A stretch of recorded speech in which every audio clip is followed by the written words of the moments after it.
¿qué tal? Qué bueno volverle a saludar Cuadrando la Caja, una propuesta televisiva para debatir, cuestionar y llegar a consensos desde el socialismo cubano. Soy Marxlenin Pérez y estoy feliz de darle la bienvenida a este cuadro diferente, porque hoy vamos a estar conversando sobre el déficit fiscal en Cuba. ¿Qué significa? ¿Cuáles son sus causas, sus consecuencias? Y sobre todo, ¿cómo podemos incidir en su disminución sin afectar la justicia social? Si a usted le cuadra el tema, acompáñenos. La formación y desarrollo del modelo socioeconómico de Belarus y el impacto que ha tenido en ello la gestión de la actividad científica, científico-técnica e innovadora ocupó la sesión de marzo del Consejo Nacional de Innovación que lidera el presidente de la República, Miguel Díaz-Canel Bermúdez. El órgano asesor desarrolló el tema a propósito de la estancia en La Habana de una delegación de la Academia de Ciencias del país europeo.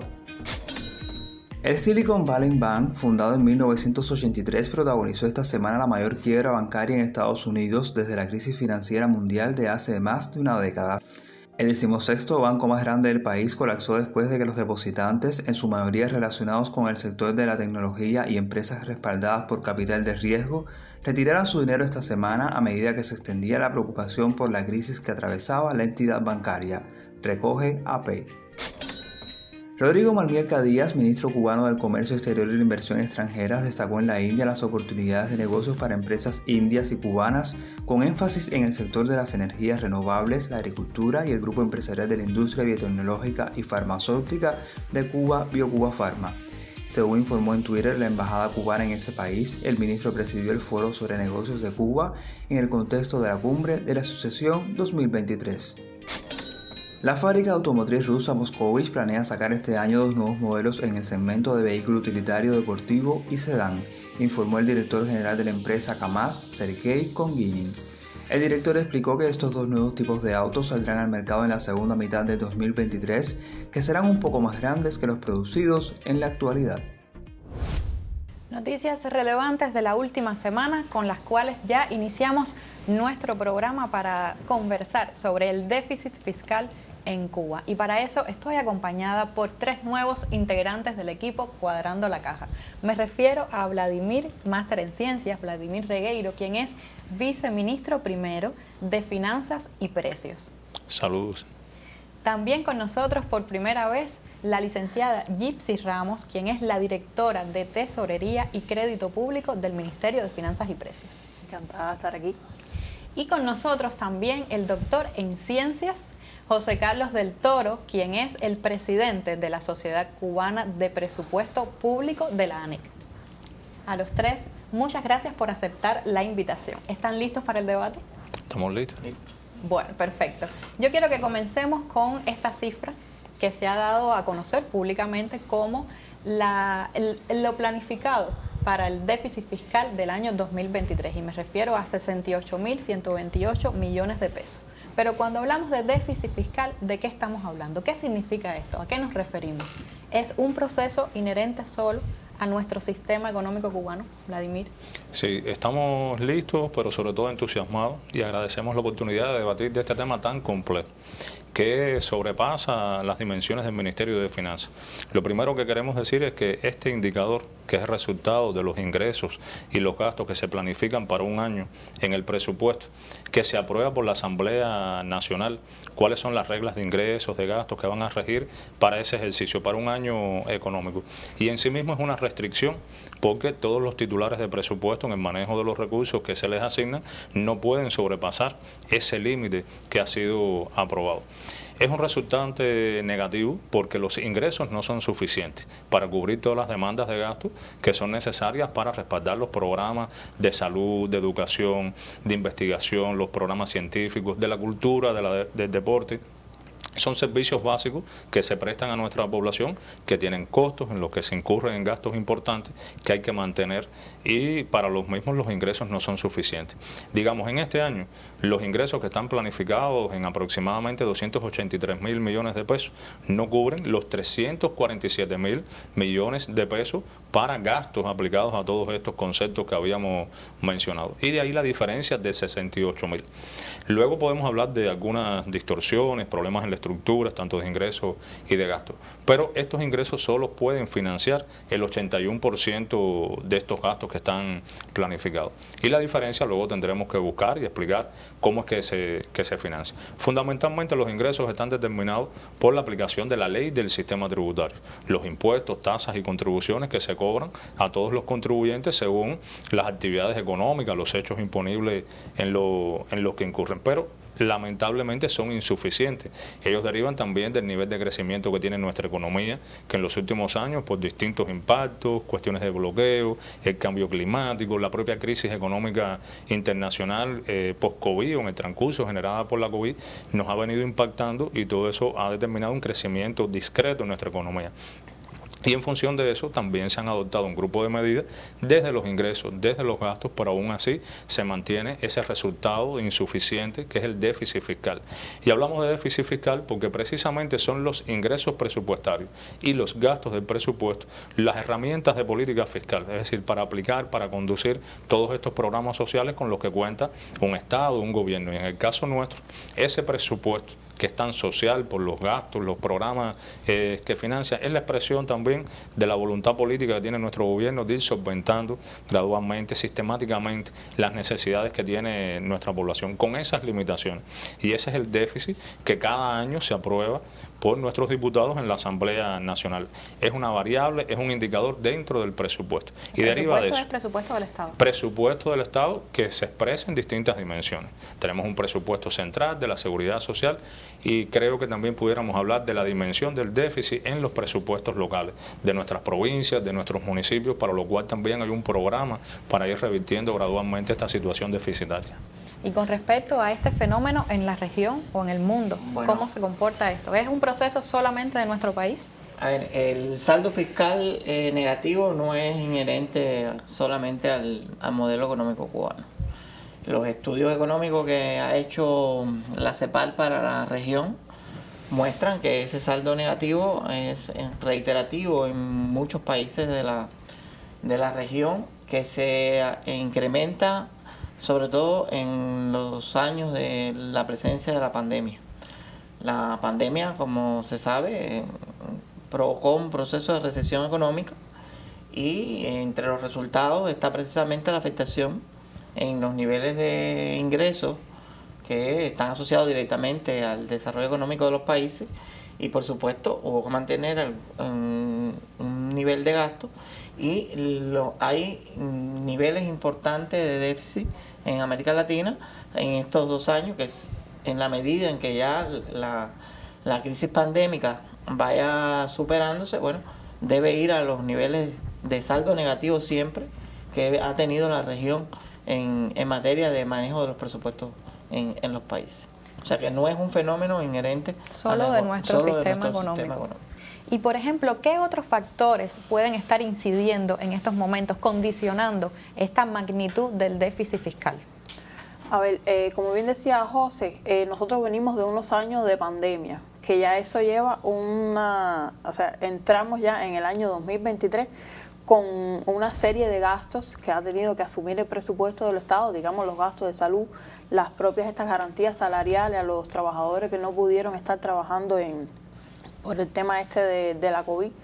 Y también la economía, al estar deprimida, afecta tanto a los ingresos que al estar también la circulación mercantil deprimida, no se generan todos los ingresos que se necesitan para respaldar todos los gastos sociales del presupuesto, para respaldar estos gastos por la seguridad social que van en aumento todos los años, para respaldar esos subsidios que todavía estamos subsidiando por parte del presupuesto para que no trasladar a la población el precio, por ejemplo, de la tarifa eléctrica, del agua, de los medicamentos que son controlados, de las dietas de los niños. También el subsidio al trigo, el trigo, al arroz, al chícharo. La canasta para nosotros sigue costando lo mismo, pero los precios internacionales no son los mismos. De los productos más afectados a raíz de la guerra. Exactamente, el aceite, la leche esta fluida que ahora le están dando a los niños también ha tenido un precio considerable para que sea más atractiva a los productores de entregarlas en las bodegas para que lleguen a nuestros niños. También el incremento propio de precios que ha generado nuestra economía hace unos años, precisamente por la escasez también impacta en los gastos sociales, porque ese alimento del hospital, ese recurso para los niños, eso más bien es en alimentos lo que más fundamentalmente, las reparaciones de las escuelas, de los hospitales, también pesa sobre ese gasto social que estamos planificando para este año 2023. Y con respecto, por ejemplo, Vladimir o el profesor José Carlos, la evasión y la elusión fiscal, ¿cómo atentan o cómo impactan a este tema del déficit? Sí, impacta directamente y de forma muy negativa. La evasión fiscal, la elusión, que son conductas de los contribuyentes por múltiples razones, por una cuestión de cultura tributaria, lo cual incide en nuestra economía, en la implementación del sistema tributario. Estamos hablando de un sistema joven, con la incorporación de nuevos actores en nuestra economía, a partir de la actualización del propio modelo, que no han venido, no han estado familiarizados con estos conceptos de la tributación, incluso la factibilidad de sus negocios, los términos de pago, que eso también influye. Y en otros casos donde hay conductas de evasión propiamente, donde hay un dolo, una intención de defraudar al presupuesto del Estado. Esto afecta esta ecuación e incrementa el comportamiento del déficit. Estamos hablando precisamente que afecta a los ingresos, la captación no solo en monto, sino en la oportunidad, porque ciertamente hemos venido en un incremento de medidas para fortalecer el actuar de control, de gestión de la administración tributaria, a la vez que se fomentan servicios para el pago electrónico de los tributos, un portal tributario que ha acercado los servicios de forma digital a los contribuyentes y otros acercamientos para facilitar el cumplimiento. Pero también tenemos que insistir con las acciones de fiscalización, de control, para corregir, rectificar y lograr captar esas cifras importantes que no llegan oportunamente al presupuesto. Porque cuando hablamos de estos números los vemos quizás un poco estáticos, pero el presupuesto trabaja con una caja que requiere sistemáticamente ir asignando los recursos para el pago de los salarios al personal de las entidades presupuestadas, para financiar esa leche fluida, para financiar en más de 17.000 millones de pesos el subsidio a la tarifa eléctrica, todos estos conceptos. Nosotros tenemos una inflación en nuestra economía que está importada por el crecimiento de los precios en el mercado internacional, y el incremento de todos esos precios no se puede trasladar directamente hacia el consumo final. Estamos hablando del consumo social en nuestros hospitales, con derivados del trigo, derivados de los propios productos lácteos, y para eso ha sido necesaria la intervención circunstancial oportuna del presupuesto del Estado, con niveles de transferencia al sector empresarial que está participando en estas cadenas, como ocurre también con determinados subsidios temporales al productor, que para garantizar precisamente ese ciclo productivo tiene que estar oportunamente el recurso. Por eso es importante todo lo que hagamos para evitar el incumplimiento en el pago de los tributos. Sobre esto, ¿usted quiere agregar algo antes de pasar al material que vamos a ver? Hay un elemento también que hay que marcar, porque las cifras nos pueden parecer altas, elevadas, ¿no? Pero hay que acordarse también que hace 2 años el país realizó una devaluación del peso cubano. Eso incrementó los niveles de precios y por eso las magnitudes se han elevado con relación a periodos anteriores, y eso hay que tenerlo en cuenta. Me parece un detalle no menor. Pues yo le propongo hacer una pausa, una pequeña pausa para ver este material a propósito del tema que estamos abordando hoy, y regresamos pronto para cuadrar la caja. En estas oficinas se vela por el cumplimiento de los pagos y tributos de todas las personas naturales y jurídicas. Así se recauda dinero que contribuye directamente al presupuesto del Estado. Esta tarea hoy nos resulta fácil. En la capital del país, con el aumento de los negocios y la potenciación de nuevos actores económicos, se han vuelto comunes las incidencias de deuda fiscal. Sin embargo, son varias las medidas adoptadas para controlar la situación. Así lo demuestran los datos al cierre de 2022. Se determinaron más de 1.000 millones de deuda. Estuvimos haciendo acciones totalmente nuevas, como fue el embargo preventivo de las cuentas, que eso ha suscitado también algunas consultas de los contribuyentes y en algunos casos quejas. El embargo preventivo está previsto en la Ley 103, en el artículo 417, y se hace para garantizar los aportes que se han dejado de hacer al presupuesto del Estado. ¿Dónde lo estuvimos haciendo? Lo estuvimos haciendo en un grupo de empresas de cualquier subordinación que no realizaron sus aportes en fecha, o que aun cuando el aporte no se había vencido, sí teníamos la certeza de que iban a evadir el aporte, se embargaron las cuentas y se estuvieron administrando sus cuentas hasta tanto lograr que se cobrara el aporte del presupuesto del Estado o gestionar ese aporte. Estamos hablando de más de 120 cuentas de empresas de subordinación municipal y provincial y nacional, y otro tipo de actores económicos. En este caso también estuvimos embargando cuentas de los trabajadores por cuenta propia, y estuvo asociado a pagos que recibieron de empresas estatales y que no realizaron los aportes correspondientes. Nosotros estamos hablando de más de 2.000 cuentas embargadas por las que se recuperaron 76 millones de pesos. Otra acción totalmente novedosa el año pasado, y que fue a partir de la creación en la provincia del grupo de enfrentamiento para el cumplimiento de las mismas directivas que te hablaba anteriormente, que se hace de conjunto con el gobierno de la provincia, que se han hecho un grupo de operativos por la parte de la Oficina de Administración Tributaria, se han hecho acciones de control fiscal. Nosotros en el segundo semestre hicimos 84 acciones a personas que habían importado mercancías y que no habían realizado aportes al presupuesto del Estado, y que además de eso habían recibido pagos de empresas estatales, algunos de ellos, y tampoco habían efectuado pagos. Cuando le digo que no habían efectuado pagos, estoy diciendo que no habían pagado nada, que no habían efectuado ninguno de sus aportes, y eso se llegó a una determinación de más de 103 millones de pesos. Los recursos humanos para llevar adelante esta tarea en la actualidad son escasos. Para ello, y a tono con el proceso de informatización de la sociedad cubana, se estudian otras alternativas. Y la propuesta que tenemos es lograr una herramienta informática que nos permita, con toda la información que tenemos de terceros, poder hacer una matriz de riesgo fiscal, o seleccionar a los contribuyentes que más riesgos fiscales tienen para poder fiscalizarlos. Queremos incluirla en una herramienta que estamos trabajando con la Universidad de La Habana y también con el encadenamiento de otros actores económicos, para lograr poder hacer una selección adecuada de los contribuyentes a fiscalizar. De las cosas que estamos incorporando para esta fiscalización también son los contribuyentes que prestan servicios o realizan ventas a altos precios. Para la ONAT tiene más trascendencia revisar un establecimiento que tiene los precios más altos que otro que tiene precios que pueden estar en la media. Y lo que busca la ONAT es precisamente que exista correspondencia entre lo que vende o el servicio que presta, el precio, lo que está vendiendo, ese ingreso bruto, y los aportes que realiza. Es una de nuestras de las tareas que estamos haciendo ahora y que queremos incorporarlo para tener un mejor resultado. Y muchas gracias por este ilustrativo material que nos pone más elementos sobre la mesa para seguir conversando sobre el déficit fiscal en Cuba. Y en este momento del programa me gustaría que pudiéramos analizar un poco qué consecuencias trae el déficit fiscal, cómo impacta en el día a día a los cubanos, en nuestra cotidianidad, cómo lo podemos traducir. Por ejemplo, ¿qué significa, Gypsy, también financiar el déficit fiscal? Para mí eso es algo bien extraño, difícil de apropiarme. Sí, Marlene. Internacionalmente hay mucho debate si es bueno tener déficit, superávit o un equilibrio fiscal. Tener déficit fiscal no necesariamente tiene que ser malo, siempre y cuando ese número responda a las inversiones que está haciendo el Estado, que en un futuro pueden, por supuesto, traer beneficios y pueden traer desarrollo para el país. Ahora, ¿cómo se financia el déficit fiscal? Puede ser por dos formas. O el Estado vende sus activos, que no creo que no veo al Estado cubano vendiendo una escuela ni una mina de níquel. O sea, esas cosas son de nosotros para hacer nuestro trabajo social, mantener nuestro país. Y nuestra soberanía. Exactamente.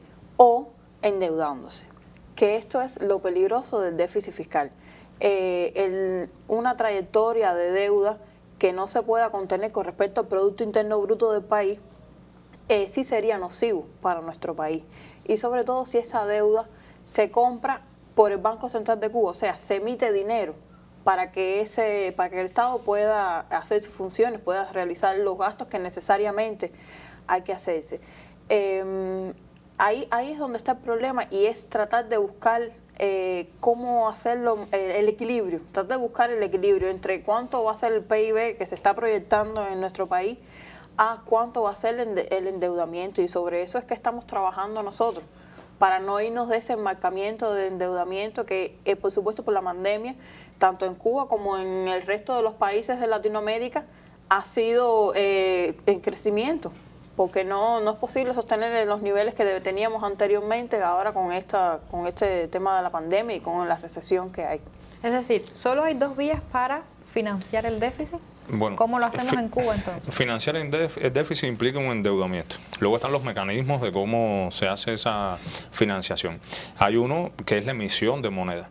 O sea, cuando no es suficiente, no es posible movilizar los recursos monetarios que están en nuestra economía, la base monetaria, y el Banco Central, bajo reglas específicas y autorizaciones que reglamentan esta actividad, hace una emisión de la moneda para poder trasladar y para poder calzar el ejercicio del presupuesto, ese valor del cual se carece. De otra parte, y es el mecanismo que actualmente estamos utilizando desde el año 2013, es la colocación de bonos soberanos.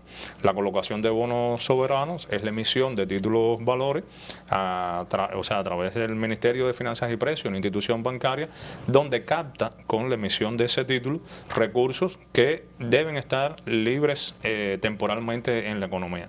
En el caso de nuestro país, esto ha tenido una articulación limitada para los bancos comerciales, que a través de ellos que se han canalizado estos recursos. En ocasiones no es suficiente, participa el Banco Central, y uno de los efectos que tiene este asunto, que impacta también directo en la población, es que estas formas de financiar el déficit, específicamente la de la emisión de la moneda, tributa a la inflación, porque estamos hablando de la incorporación de recursos monetarios, de que se crea una capacidad de adquirir, de comprar bienes, servicios, por las propias instituciones estatales que son financiadas, que son presupuestadas, pero también esto se va encadenando con la población sin que tengan respaldo productivo en bienes, servicios que se están incorporando en la economía. Es un dinero que entra a la economía sin que tenga ese respaldo en una actividad productiva. Esto tributa a la inflación y luego se refleja en la disminución de la capacidad adquisitiva que tiene nuestra población. Esa es de las complejidades que entraña el déficit. Y Gilsi mencionaba una cosa muy importante. Hoy empezamos hablando de los 68.000 millones que están de déficit, reconocidos como déficit en este año. Pero es que hay un déficit que se va acumulando año tras año, que va componiendo un concepto de deuda pública. Una deuda que implica también un compromiso entre generaciones.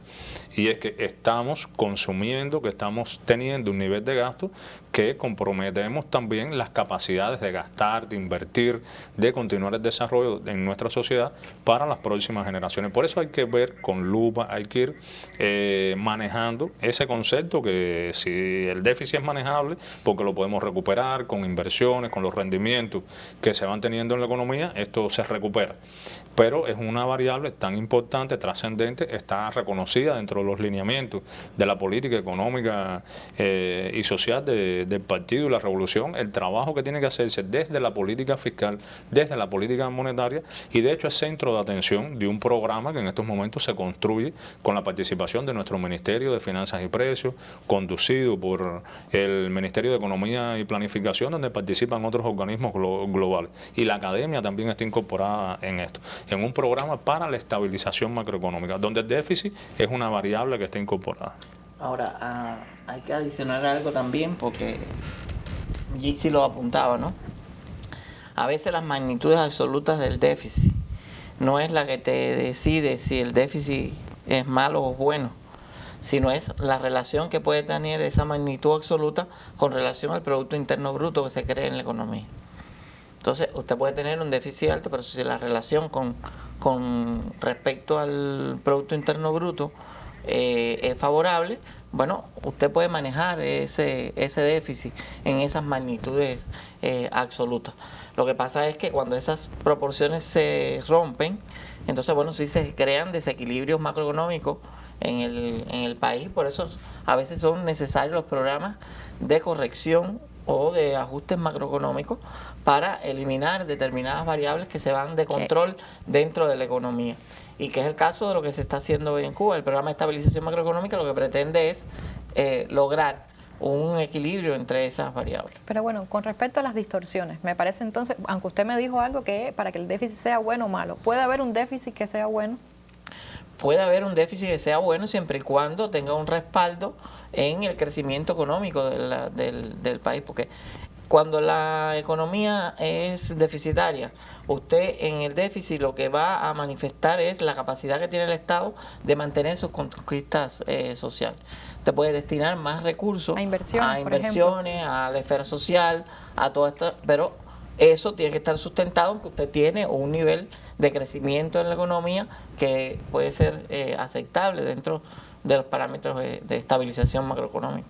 ¿Y de qué otras maneras entonces nos impacta a todos los cubanos el déficit fiscal? Porque puede parecer un tema distante de la cotidianidad, pero me imagino que, dada la magnitud de lo que hemos estado conversando hoy aquí, debe verse reflejado en distintas dimensiones de la vida cotidiana. ¿Qué podemos agregar antes de cerrar este espacio del programa? Bueno, yo me ratifico que uno de los impactos fundamentales de cara a la población, ese impacto directo a la población, sería ese efecto, lo que contribuye al crecimiento de la inflación.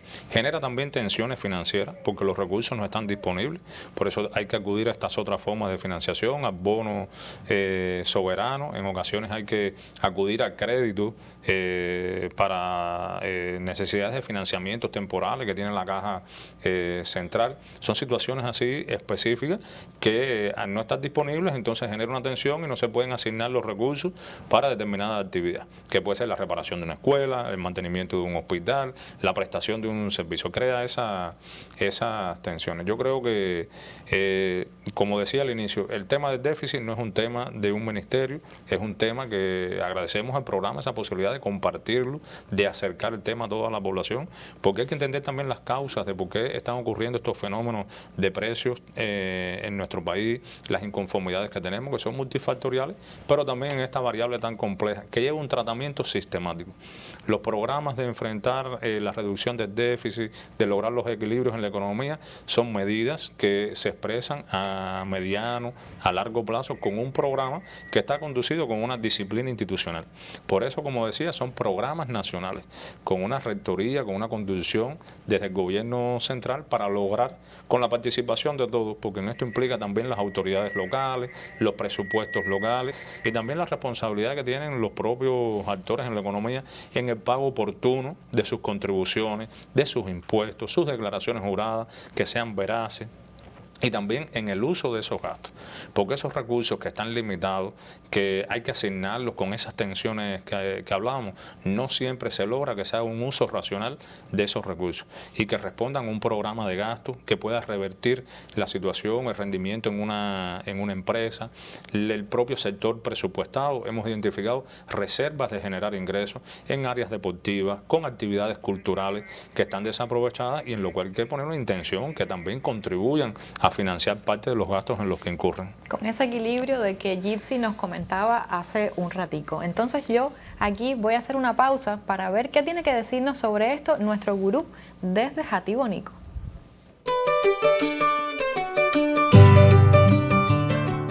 Si el presupuesto coloca bajo tu partida un 0, en el plan habrá dinero. Sin embargo, no te toca. Otra situación provoca cuando te pones fatal y aparece un dineral de presupuesto y caray, te toca, pero no hay, por un déficit fiscal.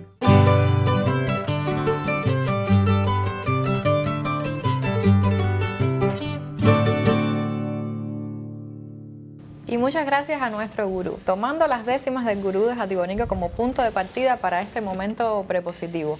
¿Qué se está haciendo? ¿Qué se puede hacer para, sobre todo, tratar de reducir el impacto del déficit fiscal en nuestro país, pero velando porque no se afecte ni la justicia social ni esas indiscutibles conquistas del socialismo cubano? Sí, yo creo que eso es fundamental. Es decir, tenemos un objetivo de reducir el déficit, de tener finanzas más saludables, sin afectar las conquistas que tiene nuestro pueblo, que tiene nuestra revolución. El principal compromiso es garantizar esa salud, garantizar los servicios de educación, la asistencia social, la seguridad social, mejorar incluso la calidad de esos servicios y a la vez lograrlo con finanzas más saludables. De eso se puede hacer mucho. Yo creo que nuestra tesorera pudiera comentar incluso todo lo que viene haciendo con el perfeccionamiento del sistema de tesorería. Yo creo que sería bueno esto. Sí, nosotros, de poquito a poquito estamos, porque nadie puede pensar que el déficit lo vamos a reducir de un año para otro ni de un día para otro, por supuesto. Nosotros lo que estamos tratando es Ni con una terapia de choque. No, lo para que se nada. trata de evitar todo el tiempo en para nuestra nada. sociedad. No. Generalmente lo que se hace en otros países es la terapia de choque, que a lo mejor José después nos puede hablar un poco de eso. Pero ¿qué es lo que estamos haciendo nosotros con nuestros propios instrumentos, con los pocos recursos que tenemos? Estamos tratando de concentrar los recursos en los municipios.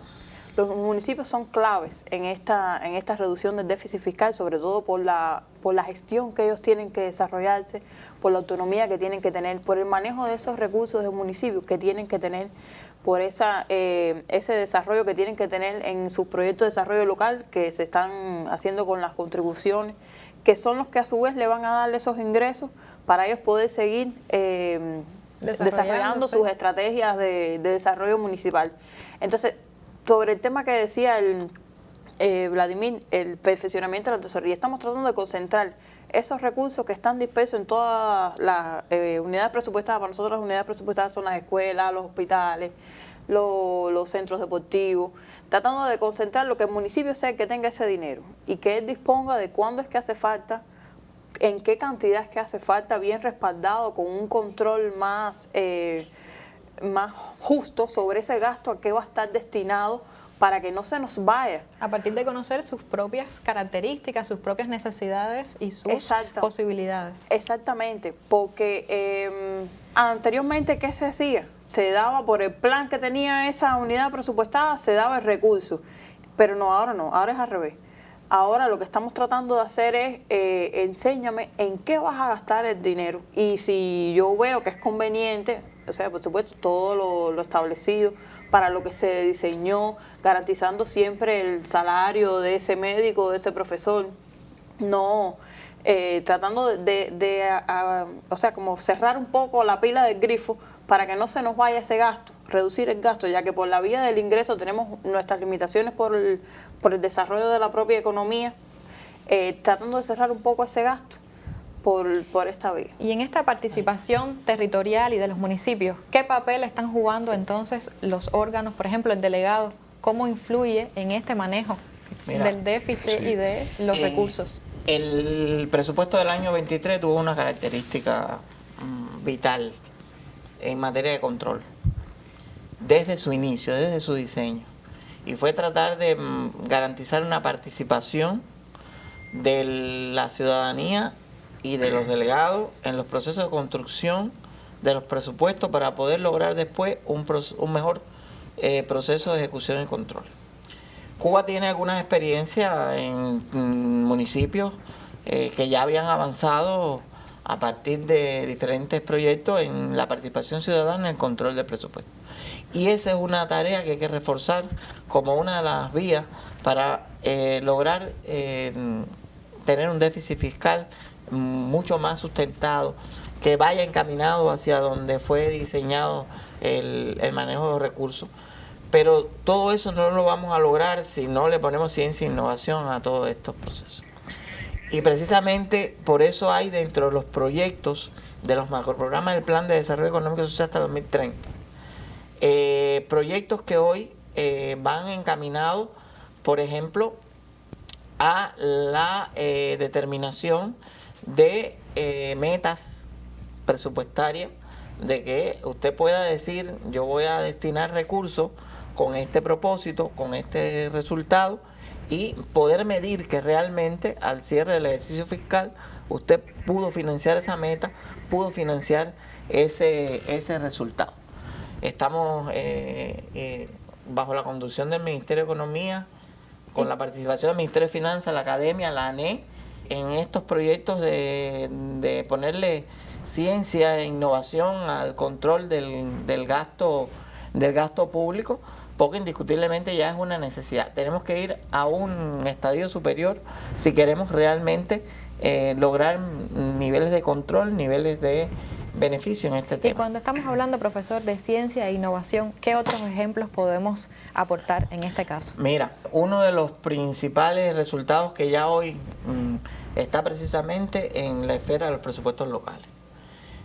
Hubo un proyecto que hubo que acelerar debido a cómo gestionar los presupuestos desde las nuevas funciones que adquiere el municipio a partir de los mandatos constitucionales. Y por eso hubo que acelerar todo el trabajo de perfeccionar en una primera etapa, no es un trabajo concluido, el manejo de los recursos en los presupuestos. Hoy nuestras asambleas municipales discutieron un presupuesto que se discutió a nivel de Consejo Popular, que se construyó en el Consejo Popular, que se discutió a partir de los principales planteamientos de la población en el año 2023. Y eso fue un resultado de un proceso de investigación y de transformación para apoyar esa autonomía municipal que vamos dando en ese proceso. En ese camino también hay herramientas que han sido fruto del devenir de la ciencia y la innovación. Y es haber logrado la implementación de un sistema de contabilidad gubernamental desde el menor centro de costo o de gasto de cualquier actividad presupuestada hasta la construcción de ese déficit presupuestario que se presenta a la Asamblea Nacional en su etapa de liquidación. Ha sido resultado de los procesos de innovación en esta esfera. Y a eso tenemos que sumar entonces todos los efectos sectoriales que en materia de innovación se van generalizando en la salud, en la educación. Hoy hay experiencias, por ejemplo, en la política educacional. Hay proyectos que lleva a cabo el Ministerio de Educación de forma tal de transparentar en todo el proceso de formación que tiene el país el destino de esos recursos presupuestarios y decir en una escuela, este es tu presupuesto, pero cuando yo no logro estos resultados o cuando yo no logro este comportamiento, ese presupuesto no alcanzó el propósito con el cual fue asignado. Y en ese debate, por ejemplo, el Ministerio de Educación en este año ha sido muy preciso y ha logrado la discusión y la desagradación de ese presupuesto prácticamente hasta el nivel de la escuela como nivel de estructura. En el caso de la salud, bueno, nuestro sector de la salud se ha caracterizado por un proceso de innovación y de aplicación de la ciencia, eso es indiscutible. Y ya ese sector está de mira a los costos hospitalarios, a la determinación de cuáles son la inversión del Estado en determinadas patologías, en determinados tratamientos, en determinadas instalaciones, porque hay que tener en cuenta que en el caso de la salud, prácticamente nuestros hospitales tienen la atención hospitalaria, pero se han convertido por práctica en centros que generan ciencia e innovación. Y hay que recordar que detrás de eso hay un presupuesto del Estado que va respaldando ese devenir de la ciencia y la tecnología. Y una mejor contabilidad podrá garantizar esto que usted nos ha venido relatando. Tenemos que seguir trabajando también con un programa de fortalecimiento de la contabilidad que requiere una reanimación, más esfuerzo, más enfrentamiento, crear mejores condiciones precisamente por un registro contable oportuno que nos va a permitir tomar decisiones más acertadas. Yo diría que en el tema de trabajar, de revertir esta situación del déficit, mejorar las finanzas del presupuesto, que son las finanzas del país, tenemos que tener esa visión de lo inmediato, y yo en eso referiría todo el programa de fortalecimiento de los ingresos. Primero, por medidas tributarias que sistemáticamente a través de la ley del presupuesto se van adoptando. Un ejemplo es la ley actual con un grupo de adecuaciones, extensiones de impuestos, actualizaciones de tipos impositivos, cuantías de pago, que eso va mejorando las bases de esa contribución. Y de otro lado, el control fiscal.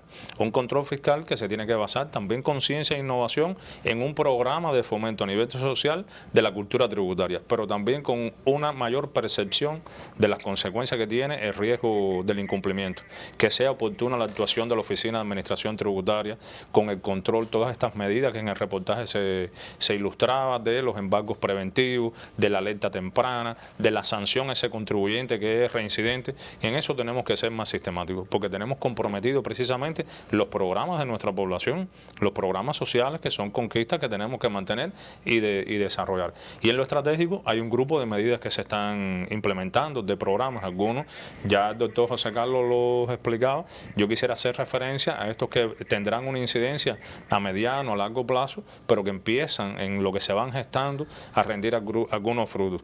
Es la presupuestación por programa, en el caso de educación, programas de salud, que nos permite a quienes asignan, o sea, a las autoridades que asignan los recursos y tienen que velar por la eficiencia del gasto en la utilización de los mismos. Nos permite también medir mejor los resultados. Y lo otro es superar una visión o una forma de planificar a corto plazo con presupuestos anuales y lograr presupuestos plurianuales. Es decir, una visión a un mediano plazo. Y esto nos acerca más. ¿Qué significa esto de Esto significa a tener un ejercicio de presupuestación que no abarque solo un año, sino que podamos decir cuáles son los indicadores presupuestarios que proyectamos también con la evolución que se pretende o que se estima de la economía. En esto hemos venido dando pasos con un mayor acercamiento, coherencia entre las proyecciones que tiene el plan de la economía y el propio presupuesto del Estado. Existe hoy aprobado como parte de los macroprogramas un ejercicio, una modelación de sostenibilidad del endeudamiento público, de la deuda pública, y eso nos ha puesto restricciones al momento de planificar los gastos, sin comprometer el desarrollo de actividades que son esenciales para nuestra población. Pero también ese presupuesto tiene límites lógicos que tenemos que superar con más ingresos. Por eso hay un programa para impulsar la economía, se requiere mayor encadenamiento y es básico en todo este proceso un crecimiento de nuestra economía, en lo que igual tienen que impactar todos los sectores. Hay una actualización, esto es un programa que tiene, o medidas que empiezan a tener efectos, que es lograr una mayor participación del sector empresarial en la financiación de determinados programas de la vivienda, el programa de la ciencia y la innovación. Se constituyen reservas con las utilidades de las empresas para invertir en sus propios programas, pero pueden hacerlo también en programas sectoriales, programas ramales, y todo eso se fomenta con medidas fiscales, con incentivos, rebajas de tributos para las empresas de alta tecnología y también para otros sectores que son estratégicos en nuestro país, como es el uso de las energías renovables. Son muchas medidas que podemos hacer y lo más importante es que hoy estamos construyendo ese programa de estabilización macroeconómica que nos da una visión que conecta también con ese plan de desarrollo económico y social al 2030, incluso con una visión ya un tanto más adelantada porque nos vamos acercando a esta fecha y las acciones tienen que ser concretadas, con inmediatez y con esa visión para un corto plazo. Un corto plazo y también con el acompañamiento de la ciencia, aunque sea inminente, pero que estemos acompañados de una academia con bases objetivas y experiencias de países de la región, las mejores experiencias y las nuestras propias, condicionadas por ese compromiso que tenemos con toda nuestra población. Y hablando de academia, que tenemos a profesor que tiene dos doctorados. Hay un tema que no quisiera dejar de mencionar y es que tenemos la posibilidad de abrir los espacios de discusión y debate de estos procesos desde la Asociación Nacional de Economistas y Contadores de Cuba y de la propia sociedad. En junio tenemos nuestro evento nacional donde hay dos temas marcados en el caso de la sociedad, y es el manejo de los presupuestos municipales y la eficiencia y eficacia del gasto público. Estamos hablando de espacios de discusión que deben gestarse desde los territorios, porque es donde tenemos la mayor posibilidad de gestionar el gasto y tener un evento nacional que nos permita aportar al control de la eficiencia y eficacia del gasto público. Bueno, a ustedes tres, muchas gracias por su tiempo, sus comentarios, sus conocimientos, por haber estado hoy aquí con nosotros. Sobre el déficit fiscal en Cuba, ¿qué opina usted? Pero mientras, recuerde que nuestra realidad no basta con ser interpretada, descrita, comentada, sino que juntos debemos participar en su transformación. Yo cuento con usted para hacerlo desde el socialismo cubano. Nos vemos pronto. Cubanos y el Timbirichi, levanta tu economía. No te olvides que un buen día naciste sin Timbirichi.